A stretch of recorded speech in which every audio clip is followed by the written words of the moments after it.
Bien, pues muy buenos días a todos, es un gusto, como siempre, especialmente hoy que tenemos la visita de Marifer Valtierra, bueno, Marifer Schleifer, ya no es Valtierra. Bienvenida, ¿dónde está Marifer? Bienvenida, y bienvenida también la familia de Norita, qué padre que están aquí, que nos acompañan. Y bueno, a todos les damos la bienvenida y vamos a continuar el día de hoy estudiando esta carta de Pablo a los romanos, la iglesia de Roma, en donde iniciamos hoy el capítulo 2, ya terminamos el 1. El 1, déjenme decirles, es uno de los capítulos más densos de toda la Biblia y lo logramos. Entonces, yo estoy muy contento porque creo que llegamos al punto de las enseñanzas y Dios nos ha dejado muchas cosas muy útiles. Y vamos hoy entonces a iniciar con el capítulo 2. Bueno, para esto vamos a tocar los últimos versículos que vimos del capítulo 1, el 29, el 30 y el 31. Si recuerdan, son una larga lista de pecados, y también vimos los pecados, una lista similar en Gálatas y otra lista similar en Primera de Corintios. Son las tres listas de pecados largas que hay en el Nuevo Testamento, y ahorita la vamos a recordar. Pero la cultura actual alega que en realidad todo es relativo. Es perversión para ti porque eres un cristiano, mocho, santurrón, aleluyo, en fin, todo lo que dice la gente, persinado, pues para ti todo eso es malo, pero para mucha gente eso no es perversión, y así se maneja hoy, todos lo sabemos, ¿no? Entonces el llamado es a que los cristianos dejemos de ser tan fijados, tan legalistas, y aprendamos a ser tolerantes. Bueno, esa es la moral subjetiva. La moral subjetiva plantea que todo depende del sujeto, no del objeto. Es decir, el gusto de Juan por las fresas depende del sujeto, no del objeto, es decir, depende de Juan y no tanto de si las fresas están buenas o no están buenas. El gusto de Juan por la pederastia depende del sujeto, no del objeto, es decir, depende de Juan y no de si la pederastia es buena o no es buena. Para Juan la pederastia es buena y para ti no. Entonces, esa es la moral subjetiva, ¿no? Todo depende del sujeto, y el sujeto dice qué está bien y qué está mal. Esa es la moralidad subjetiva. Sin embargo, la realidad es que el robo, el secuestro, la pederastia son, de hecho, hoy conductas que moralmente son malas y penadas por las leyes humanas en todo el mundo. Entonces, esto es la moralidad objetiva, ¿sí? Cada vez que cualquiera de nosotros decimos eso no es justo, estamos afirmando la creencia en una moralidad objetiva, valores objetivos. Oye, eso no es justo. La otra persona te puede decir, pues no es justo para ti, pero para mí sí. Pero todos entendemos que hay cosas que hasta la ley condena, ¿sí? La actual cultura relativista intenta implantar en nosotros la moral subjetiva. Se dice entonces que no existen el bien ni el mal absolutos, sino que todo es relativo. Entonces nada es inmoral, o moral o inmoral, sino que todo es amoral, ¿sí? No hay una definición concreta. Entonces, precisamente, y ahorita lo voy a conectar, no crean que me estoy yendo para otro lado. Precisamente el filósofo que está en la pantalla ahí, el prusiano Immanuel Kant, es famoso por haber desarrollado lo que se conoce como el argumento moral a favor de la existencia de Dios. Y Kant razonaba de la siguiente manera: hacer el bien trae felicidad al corazón humano. Y esto está al alcance de absolutamente todas las personas. Todas las personas pueden hacer el bien, entonces todas las personas pueden ser felices. Sin embargo, inevitablemente las personas ejecutan actos malos, que son injustos. Si el crimen, la inmoralidad y la corrupción, a fin de cuentas, fueran benéficas, entonces no habría razón para que alguien dijera hay que portarse bien o hay que ser virtuoso, ¿sí? Entonces, el razonamiento de Immanuel Kant es muy interesante. Y él decía, para evitar que la sociedad caiga en un estado de anarquía y autodestrucción, la justicia tiene que existir. Esa fue su premisa número uno. La justicia tiene que existir. ¿Sí? De ahí partió para desarrollar todo su argumento. Entonces, aunque tenemos tribunales, es evidente que no hay justicia en esta vida.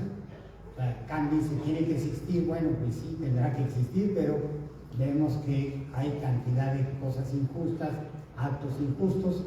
Entonces, él decía, ¿qué se necesita, pues, para que la justicia absoluta exista?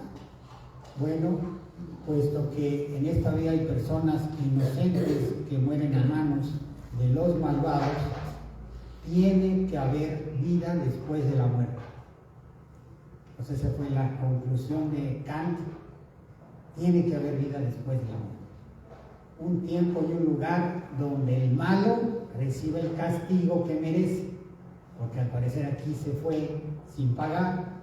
Entonces Kant dijo, no, eso no puede ser. Y es necesario que haya justicia, que haya vida después de la muerte.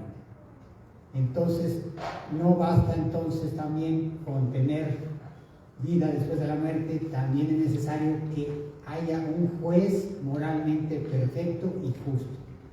Si el juez no fuera moralmente perfecto y justo, podría corromperse y ya no habría justicia. Entonces, Kant siguió razonando y dijo, bueno, pues tiene que haber un juez justo. Continuó diciendo, para poder hacer juicios justos, el juez no solo tiene que ser moralmente perfecto y justo, sino también tiene que tener la capacidad de conocer todos los hechos reales y circunstancias atenuantes. No puede ignorar absolutamente nada.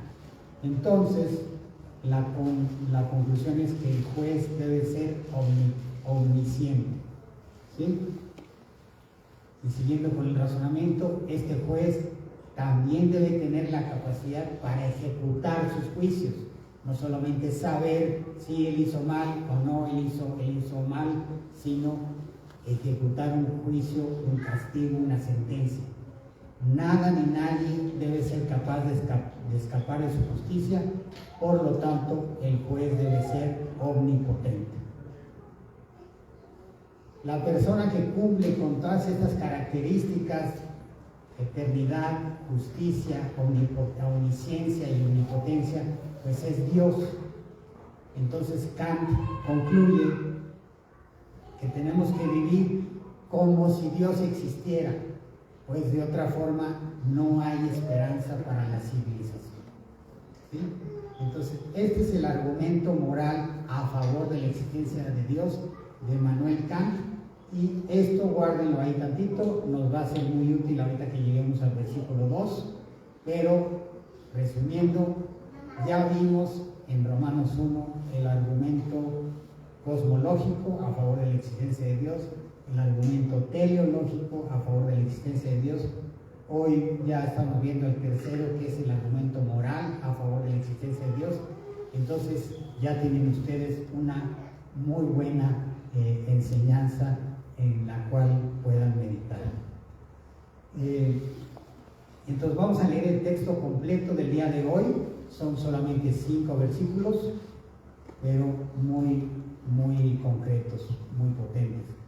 Por lo cual no tienes excusa, oh hombre, quien quiera que seas, tú que juzgas, pues al juzgar a otro, a ti mismo te condenas, porque tú que juzgas practicas las mismas cosas.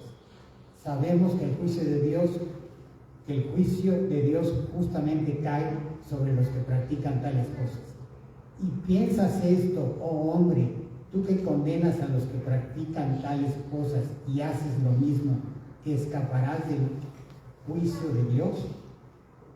Entonces con rojo puse todas las palabras de juzgar, juicio, justicia, condena, solamente para que así de un flashazo veamos que el tema de hoy es la justicia, ¿sí? Es de lo que habla el pasaje. O sea, lo repito de muchas formas y vamos a continuar. O tienes en poco las riquezas de su bondad y tolerancia y paciencia, ignorando que la bondad de Dios te guía al arrepentimiento, pero por causa de tu terquedad y de tu corazón no arrepentido, estás acumulando ira para ti en el día de la ira y de la revelación del justo juicio de Dios. Entonces, sigue hablando del juicio, pero ahí también habla de otras cosas, de cómo evitar ese juicio. Bien, entonces ese es el texto del día de hoy y vamos a ir con el versículo 1 que dice: por lo cual no tienes excusa, oh hombre, quien quiera que seas, tú que juzgas, pues al juzgar a otro, a ti mismo te condenas, porque tú que juzgas practicas las mismas cosas. Entonces, si recuerdan ustedes, cuando llegamos al final del capítulo 1, hay una pregunta importante que Dios no ha respondido. ¿Qué pasa con las buenas personas? Si se vale, ¿no? Preguntar, ¿qué pasa? ¿Qué pasa con las personas morales que no están, como decía al final del capítulo 1, que no están llenas de toda injusticia, maldad, avaricia, malicia, envidia, homicidios, pleitos, engaños y malignidad? Que no son chismosos, detractores, aborrecedores de Dios, insolentes, soberbios, jactanciosos, inventores de lo malo, desobedientes a los padres, sin entendimiento, indignos de confianza, sin amor, despiadados. ¿Sí? ¿Qué pasa con toda la gente que no es así? Hombres y mujeres heterosexuales que no han cometido ninguna falta en ese aspecto. ¿Qué pasa? ¿Qué pasa con toda esa gente buena y moral? Bueno, estas personas moralistas coinciden con que el juicio de Dios caiga sobre el mundo pagano, corrupto e inmoral. Y le dirían a Pablo: estamos de acuerdo contigo, Pablo. Sí, que juzgue Dios a toda esa gente que es así. Y entonces Pablo dirige estas palabras a un hombre imaginario, o hombre, quien quiera que sea. Y ese es el hombre imaginario en el que está pensando Pablo. Y aunque es probable, muy probable, que Pablo estuviera pensando en los fariseos, la verdad es que este hombre pudiera ser cualquier buena persona, no solo un fariseo. Un religioso, un cristiano como nosotros, un musulmán, budista, un ateo moralista, quien sea, que se considere buena persona y esté señalando a los demás. ¿Sí? Este es el enfoque de hoy y es esta persona en la que Pablo está pensando. Que ustedes me dirán si hay o no hay personas así. Bueno, en realidad estos moralistas son inexcusables, pues reconocen que existen estándares morales elevados y usan ese elevado estándar moral para juzgar a los demás. O sea, de una manera implícita sí reconocen que Dios existe, que tiene estándares elevados, y usan esos estándares para juzgar. Y obviamente ellos se desmarcan, ¿no? Ustedes, los malos, y acá los buenos. Entonces dice, tú te juzgas a otro, te condenas a ti mismo porque practicas las mismas cosas. Obviamente, estas personas no practican estas conductas en público, pero sí bajita la mano. Obviamente, porque Pablo lo afirma, porque practican las mismas cosas. No está diciendo, pues a lo mejor. Pablo sabe y afirma, tú, hombre que juzgas, practicas las mismas cosas. Pienso que casi todos llevamos dentro, unos más, otros menos. Yo antes sí le tenía más, creo, Dios quiera. Unos más, otros menos, a ese santurrón fariseo, todos llevamos uno adentro, todos. De pronto, cuando menos lo piensas, ya te pusiste la túnica, el birrete de juez y ya empezaste a juzgar a todos los demás. Así nos pasa, así nos pasa. Ojalá, digo, hoy vamos a meditar en esto. Dice John MacArthur, John Piper y muchos otros que el fariseísmo es el pecado que más daño le ha hecho al cristianismo. Esa es una afirmación muy poderosa. Para que pastores de ese calibre afirmen esto, le ha hecho más daño que las drogas, que el sexo, que todo lo que te imagines.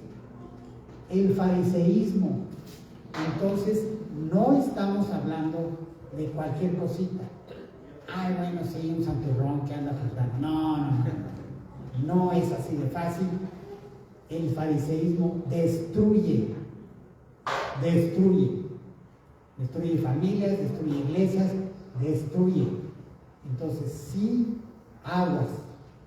O sea, consideren muy bien todo lo que vamos a hablar hoy, porque no es cualquier cosa. Son 5 versículos, y a lo mejor debieron haber sido 50, pero Pablo los trata muy bien en 5, y con esos 5 tenemos la enseñanza necesaria. Entonces, estos 5 versículos que vamos a estudiar hoy van dirigidos a nuestro santurrón moralista, fariseo, que todos llevamos dentro.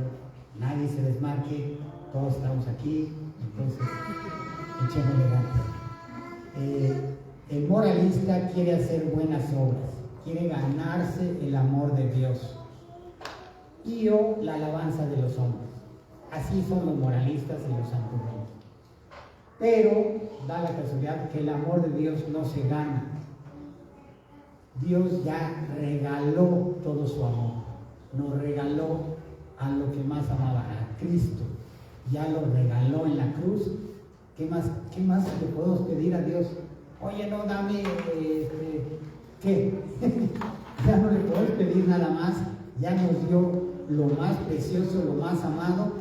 Ya no se puede pedirle más a Dios. No se puede decir, no, es que no me amaste. Pues sería ridículo pedirle algo más. Entonces, esto de que nos dio todo, lo hizo cuando éramos sus peores enemigos. Y Él ya no nos puede amar más a nosotros. Nosotros sí podemos amarlo más a Él, conociéndolo más a través de su palabra. Eso sí es posible. Nosotros a Él sí, Él a nosotros ya no se puede más. Voy a poner un ejemplo que a todos nos ha pasado. Cuando lees la Biblia, algunos cristianos pueden llegar a pensar, llevo 14 días ininterrumpidos leyendo la Biblia, seguramente Dios me ama más. Bueno, déjame desilusionarte, no, Dios no te ama más. Ya no te puede amar más porque ya te amó todo precisamente antes. Cuando ni leías la Biblia, ni venías a la iglesia, ni te interesabas en lo que Dios pensaba, ni ofrendabas, ni nada, ahí fue cuando Dios te amó con todo. Entonces, ¿cómo es que viene a nuestra mente este pensamiento curioso de, no, es que ya he leído la Biblia 15 días, Dios debe estar asombrado y me tiene que amar más? No, pues, no es bíblico y no es así. Dios ya no te ama más. Cuando no lees la Biblia, Dios no te ama menos. Dios no cambia. Él ya te dio todo su amor y no ve, no leyó la Biblia y entonces te quita. No te quita su amor. ¿Sí? Cuando no lees la Biblia, tú eres el que dejas de conocer a Dios. Yo dejo de conocer a Dios, de entenderlo y de amarlo. Por eso nos conviene, ¿verdad? Pero el amor de Dios ya nos dio todo.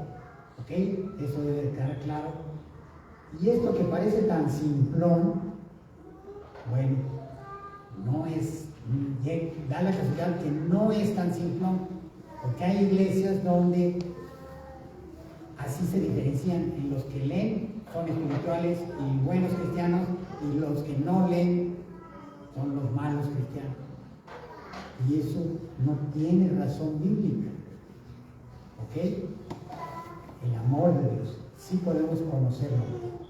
Bueno, entonces, es una pena realmente que existan estos cristianos santurrones, fariseos, que apuntan, señalan a diestra y siniestra y siempre se las ingenian para encontrar algo malo en alguien, para estar señalando.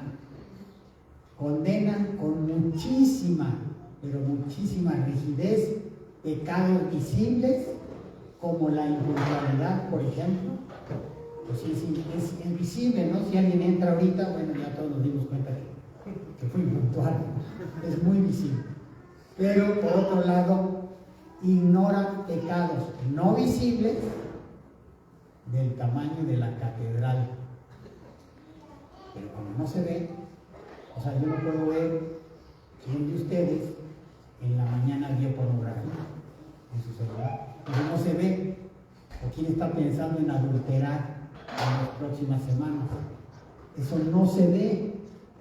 Pero el moralista, no, pecado que ve, se va sobre él y empieza, ignora todo lo que no se ve. ¿Por qué? Porque él mismo esconde sus pecados para que no se vean y nadie lo juzgue a él. ¿Sí? Esa es la dinámica de todo este jueguito tonto.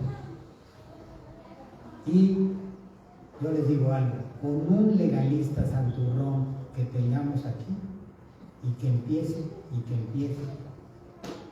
en poco tiempo, todo el ambiente de la iglesia va a ser miserable.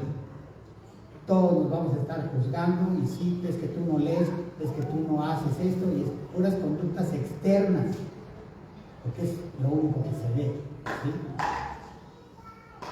¿Sí? Y saben que simplemente observen a Jesús en los evangelios, y Jesús nunca hizo eso. Obviamente estaba rodeado de pecadores, él era Dios y nunca se puso a señalar, nunca se puso a condenar. Hay que imitar a nuestro Señor Jesucristo. Lo digo en los anexos: ustedes están aquí encerrados por adicción, alcohol o drogas, pero allá afuera hay millones de adictos a otras cosas, solo que a ellos no los encierran. Adictos al sexo en todas sus variantes: pornografía, fornicación, adulterio. Adictos a la comida, al dinero, al trabajo, al deporte, a los videojuegos, al celular. Adictos a 1000 cosas. Y no, nadie los encierra. Pero a estos adictos al alcohol y a las drogas sí los encierran. Entonces, se los digo para demostrarles a los anexados que no vamos a juzgarlos. Acá afuera hay más adictos que allá adentro. Entonces, no tiene sentido ir a los anexos a juzgar a nadie. Y bueno, todos sabemos cómo es la cosa de los santurrones. La justicia propia necesariamente viene junto con la hipocresía y el juicio. Es a fuerza. Santurrón implica hipocresía y juicio. Siempre. Siempre va a ser un hipócrita que hace ver como que él no hace nada, él es santo, perfecto, y está juzgando a todos los demás. Y eso es veneno. Eso es realmente veneno en cualquier iglesia, en cualquier familia también. Bueno, siempre se basan en conductas externas. Y Pablo les escribió a los corintios: porque ¿quién te distingue? ¿O qué tienes que no hayas recibido? Y si lo recibiste, ¿por qué te jactas como si no lo hubieras recibido? Esa es la pregunta que hay que hacer. Cada quien a sí mismo. ¿Qué me distingue? ¿Por qué me jacto? Todo lo he recibido. Entonces, a la basura con el birrete y la toga de juez, y ya vamos a ser semejantes y ayudarnos unos a otros, pero no con juicio, sino con aliento. Ya les he dicho este ejemplo, suponiendo que se organiza un concurso de salto de longitud en las playas de California, y a ver quién salta y llega a Hawái. Obviamente nadie gana, ¿sí?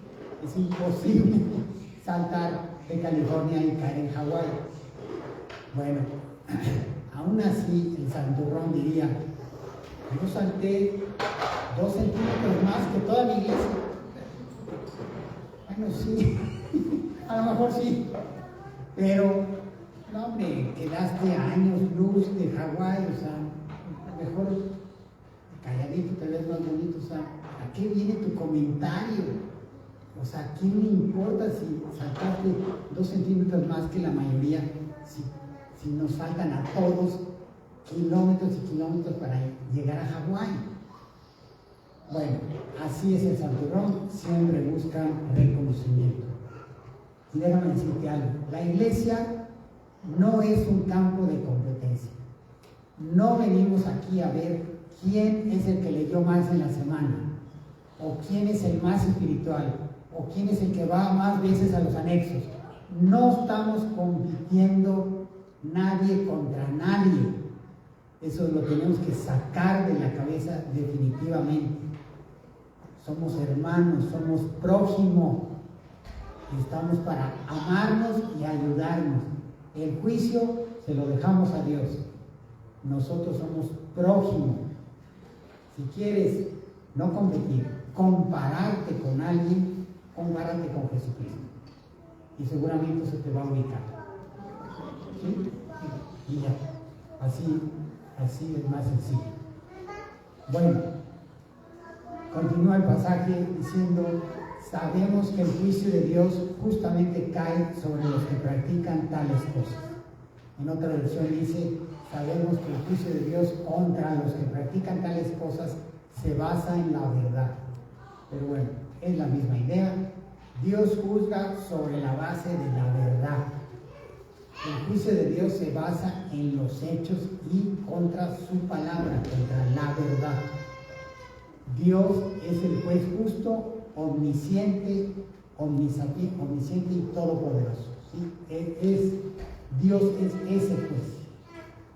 La justicia de Dios que Dios demanda no es una justicia más alta que el promedio. O sea, Dios manda viendo a ver cuál es el promedio. Bueno, yo necesito un poquito más. No, así no es. Dios demanda que vivas una vida como la vivió Jesucristo. Perfecto. Ah, caray. ¿A poco eso demanda Dios? Sí, eso demanda Dios. ¿Para qué nos demanda algo tan alto? Precisamente para que acudamos a Él y le pidamos su ayuda. Oye, Dios, eso no se puede. ¿Cómo me pides tanto? Ah, bueno, bien. Buen paso que diste al reconocer que tú no puedes. Segundo paso es: déjame ayudar. ¿sí? O sea, Dios todo lo hace con un objetivo, y que reconozcamos que no podemos, es para que vayamos en ayuda o busquemos ayuda. Dios no puede aceptar un 1% de maldad. Es como decir, bueno, si acepta Dios un 1% de maldad, en ese momento ya se corrompió, ya Dios aceptó maldad, ya deja de ser Dios, deja de ser un Dios confiable. Entonces Dios no puede aceptar ni el 1% de maldad. Tienes que pedirnos perfección para que esa petición nos lleve a buscar su gracia y su misericordia. Ahorita vamos a hablar de eso. Entonces ya vimos que Kant concluyó para que haya juicio sobre los que practican tales cosas, Dios tiene que existir. ¿Sí? Les dije que íbamos a referirnos. Eso es lo que afirmó Kant, y Pablo dice, sabemos que el juicio de Dios cae sobre los que practican tales cosas. ¿Sí ven? Es la misma verdad vista desde otro punto de vista, pero es lo mismo lo que está diciendo Pablo, lo que está diciendo Kant, es lo mismo. Un poco las palabras en distinta posición, pero es prácticamente lo mismo. Bueno, sigue diciendo el versículo 3, sigue hablando con el moralista, fariseo, imaginario que todos llevamos dentro, y le dice, y piensas esto, oh hombre, que juzgas a los que hacen tales cosas y que juzgas a los que hacen tales cosas y haces lo mismo, ¿escaparás del juicio de Dios?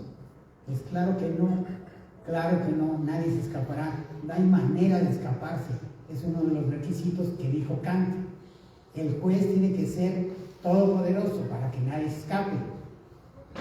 Ese es Dios, es todopoderoso y no hay manera de escaparse.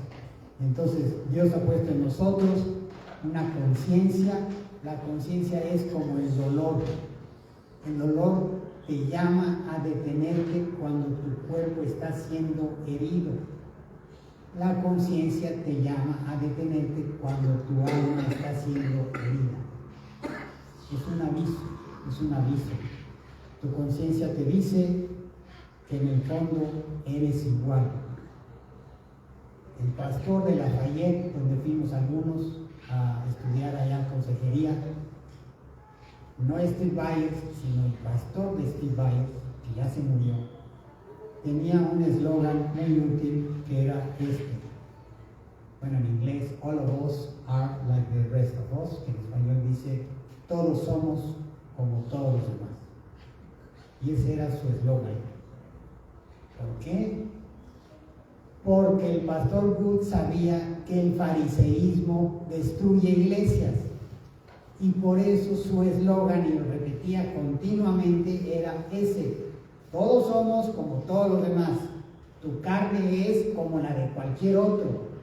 Entonces, cero santurrones, cero fariseos. No queremos que eso destruya nuestra iglesia. Y es muy ubicador. Y si ahora que eres creyente ya eres un poco mejor, gracias a Dios. No gracias a ti, gracias a Dios. Entonces todos ubicados nos vemos más bonitos. Continúa el versículo 4, o tienes en poco las riquezas de su bondad y tolerancia y paciencia, ignorando que la bondad de Dios te guía al arrepentimiento. Bueno, Dios es maravillosamente bueno, tolerante y paciente con nosotros. Pero así, inmensamente bueno, tolerante y paciente.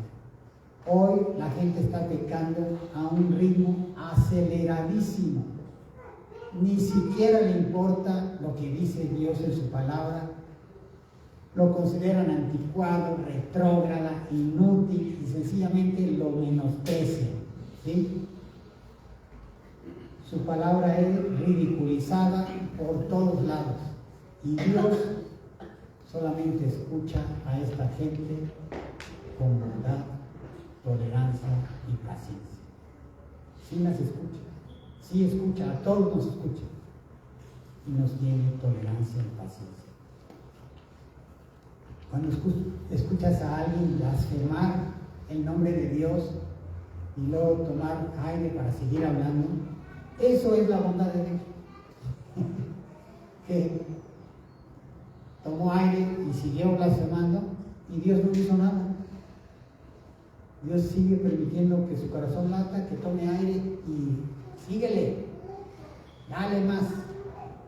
Eso es la bondad de Dios. Es asombroso que Dios no acabe en ese instante con la gente que está haciendo eso. Pero así es Dios. Por cierto, la palabra bondad es una palabra muy importante, significa amabilidad. La palabra tolerancia es la que se usa para tregua en griego. Y Dios nos dice, está bien, te daré una tregua, nada de hostilidad, seré amable contigo y retendré mi juicio. Eso es lo que quiere decir esas palabras. La expresión, la palabra paciencia, o en otras versiones la ponen como longanimidad, pero en otras lo traducen como paciencia, se aplica al que tiene poder de vengarse, pero no lo usa. Alguien que tiene todo el poder para vengarse, pero sencillamente decide no usar ese poder. Y la expresión, las riquezas de su bondad, tolerancia y paciencia, quiere decir que son esas virtudes en grandes cantidades, en su máxima expresión. Eso es lo que quiere decir Dios con este santurrón imaginario que se la pasa juzgando. Dios tiene tolerancia, paciencia y bondad. Y vamos a ver dos definiciones súper importantes. Los cristianos usamos mucho estas dos palabras. Misericordia es no recibir el mal que mereces. Gracia es recibir el bien que no mereces. ¿Sí? Hace rato Gus nos dio, cantamos todos, y varias estrofas hablaban de la gracia de Dios. Y de la gracia, y de la gracia. ¿Por qué? Porque es maravilloso, asombroso todo el bien que nos da Dios y que no merecemos. Entonces, estamos tan acostumbrados a ambas que las menospreciamos. Definitivamente las menospreciamos.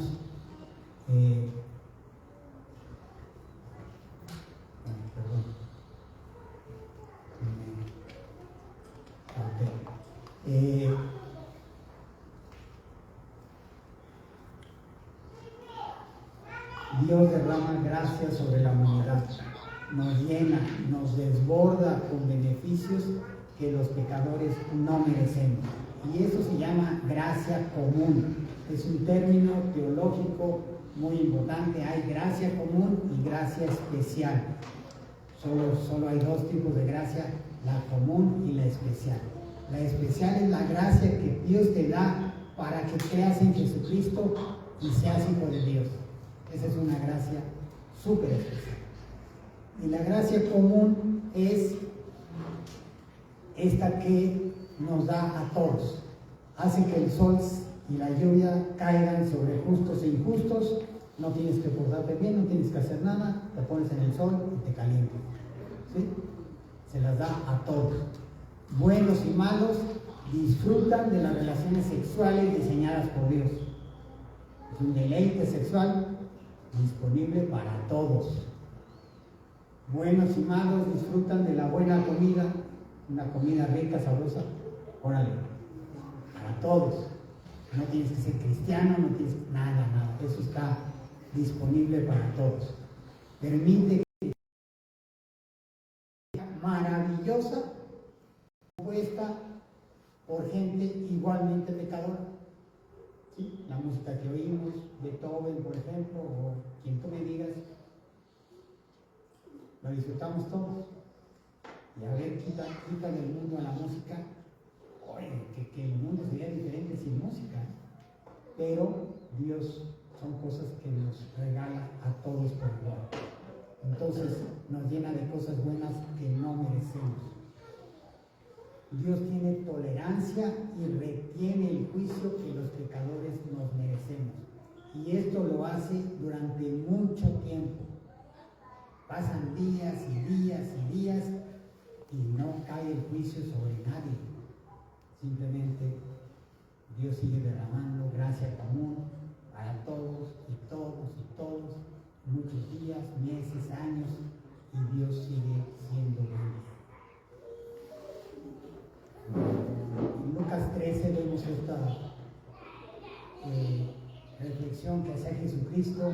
¿Y qué piensan de los 18 que murieron cuando la torre de Siloé les cayó encima? ¿Acaso eran los peores pecadores de Jerusalén? No, y les digo de nuevo, a menos que se arrepientan, ustedes también perecerán. 18 personas fueron aplastadas por una torre que se cayó. 18 personas que tenían familia. ¿Eran más pecadores que los demás? No, simplemente no estaban pecando, estaban caminando por la calle y ¡pac!, les cayó una torre encima. No eran más pecadores que los demás, eran peores que los demás. No. ¿Fue un acto injusto de parte de Dios? No, porque la paga del pecado es muerte, y seguramente esos 18 habían pecado muchos días en toda su vida. Entonces no es un acto injusto delante de Dios, de parte de Dios. El punto que Jesucristo está haciendo es este: todos merecemos mucho más juicio del que estamos recibiendo. Eso es lo que quiso aclarar Jesucristo cuando citó esto. Y si de pronto alguno lo recibe, no es porque sea peor persona que los demás. Ya dijimos, todos somos como todos los demás, ¿sí? Entonces, no es porque sea peor, porque todos somos como todos los demás. Estamos tan acostumbrados a la misericordia, tan acostumbrados a pecar y a salirnos con la nuestra, tan acostumbrados a abusar de la gracia, que cuando la justicia aparece, creemos que es una injusticia. Pero no es injusticia. Simplemente Dios quitó tantito de su gracia o de su misericordia y tú ya lo interpretas como qué tremenda injusticia. No es injusticia. Das por hecho la bondad de Dios, das por hecho el amor de Dios, la amistad de las personas, la salud, la comida, el trabajo, la ropa, los ingresos, los hijos, que cuando Dios quita una cosita de todo eso, ya te parece injusto. No es injusto. La gracia y la misericordia de Dios son tan abundantes que pensamos que eso es lo normal y que las merecemos. Y ya vimos en la definición, en ambas definiciones aparece la palabra merecer. Gracia es el bien que no merecemos, misericordia es no recibir el mal que merecemos. Entonces, así somos todos. Y tanto en Romanos 2:4 como en Lucas 13, la exhortación final es al arrepentimiento. Los dos versículos acaban con la palabra arrepentimiento, ¿sí? Y ese es el punto de Dios. ¿Qué es el arrepentimiento bíblico? Bueno, el arrepentimiento bíblico significa cambio de mente. Eso significa en griego la palabra que se usa en la Biblia para arrepentimiento, cambio de mente. Es algo que Dios hace en ti, no que tú haces por ti mismo. Dios te cambia la mente y te lleva en sentido opuesto. Si ibas para allá, te lleva para allá. Es algo que Dios hace en cada persona. Es cuando estás harto y le pides a Dios que te conceda el arrepentimiento. ¿Sí? Esto es muy importante entenderlo. Lo terrible es que las personas realmente no ven a Dios como bueno. La mayoría de la gente se pregunta, ¿cómo Dios puede ser tan malo como para permitir que pasen tal y tal calamidad y tal tragedia. Bueno, si meditáramos bien en la santidad de Dios, realmente veríamos que la bondad de Dios está en todas partes, su gracia y su misericordia. Y entonces haríamos la pregunta correcta: ¿por qué Dios es tan bueno y tiene tanta misericordia y tanta gracia con los pecadores? Esa es la pregunta correcta. No por qué Dios es tan malo, por qué Dios es tan bueno.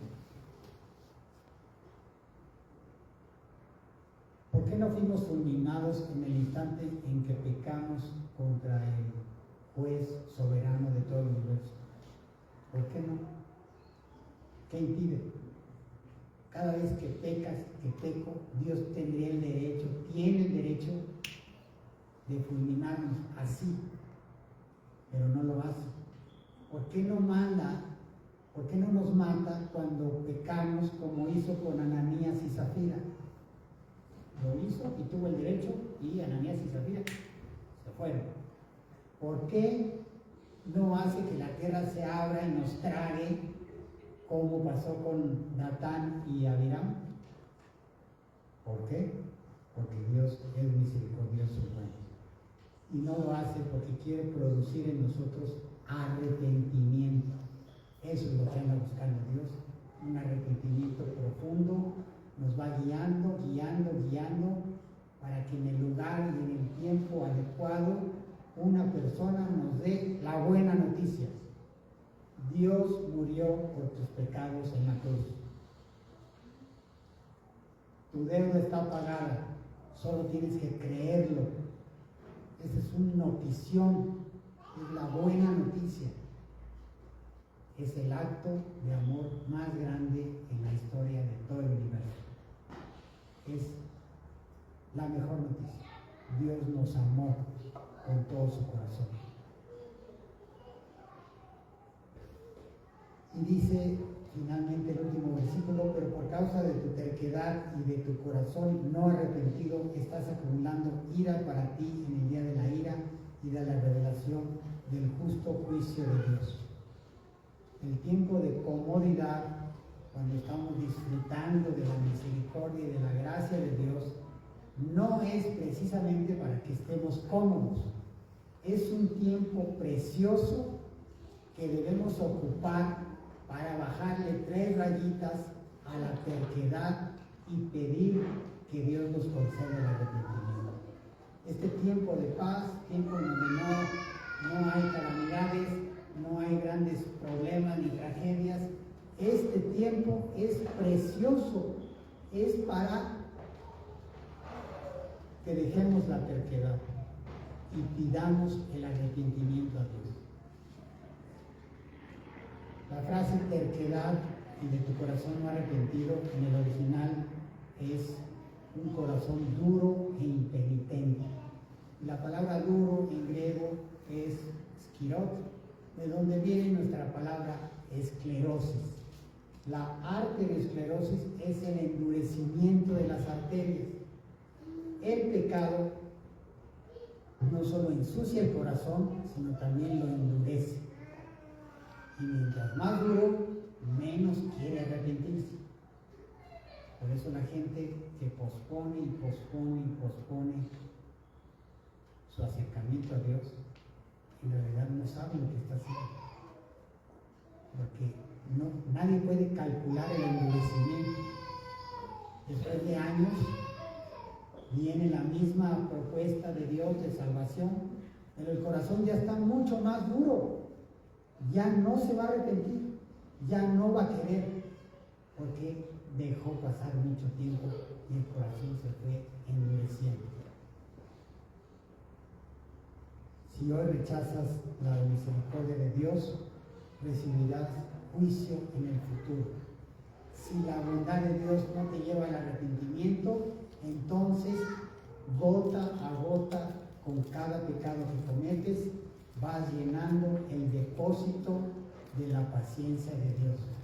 Pero un día la presa se va a desbordar y te ahogarás eternamente en tus propios pecados. Sí hay un día, así se llena la presa. Nadie sabe cuál es ese día, por eso hay que escuchar la voz de Dios. Para que Dios te pueda tratar con misericordia a ti, es decir, no darte el mal que mereces, tuvo que tratar con justicia absoluta a Jesucristo. De Jesucristo no tuvo misericordia, Él no había hecho nada malo y le cayó toda nuestra maldad. A Jesús lo trató con justicia.